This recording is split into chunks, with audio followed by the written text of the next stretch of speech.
खबर शामिल करते हैं तहसील जड़ावाला के नवाही गांव 383 गांव बे कल्याणा से हमारे नुमाइंदे राय शेर अफजल की रिपोर्ट के मुताबिक बेशक इसमें कोई शक नहीं कि जब अल्लाह पाक किसी को सीधे रास्ते पे लाना चाहता है तो गुनाहगार से गुनाहगार बंदों को भी ले आता है। जी बिल्कुल, यहाँ बात की जा रही है मोहम्मद सईद वल्द मोहम्मद मंशा कौम सरगाना 383 गांव बे कल्याणा तहसील जड़ावाला जिला फैसलाबाद की, जिसने मंशियात छोड़ने का अहद कर लिया और गांव वालों के सामने मस्जिद में हलफ उठा लिया और अहले इलाका से भी कहा कि अगर कभी मुझे कोई भी ये काम करता हुआ देख ले तो मुझे खुद पकड़ के पुलिस के हवाले कर दें। जी मोहम्मद सईद साहब, आप ये बताएं कि आपने मंशियात छोड़ने का फैसला क्यों किया? अल्लाह से डर। तो नेक्स्ट आपका क्या इरादा है कि आप मंशियात का काम करेंगे?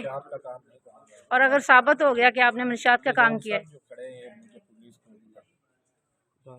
चलें खुदा की बारगाह में आप दुआ करें कि अल्लाह ताला आपको तौफीक दे।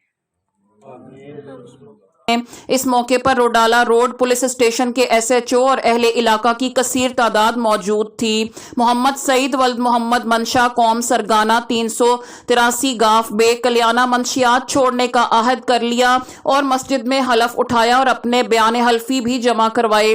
तमाम अहले इलाका ने खुदा बारी ताला से दुआ करते हुए कहा कि अल्लाह पाक मोहम्मद सईद वल्द मोहम्मद मंशा को अपने फैसले पर कायम रहने की तौफीक दे और शैतान के शर से बचाए। आमीन।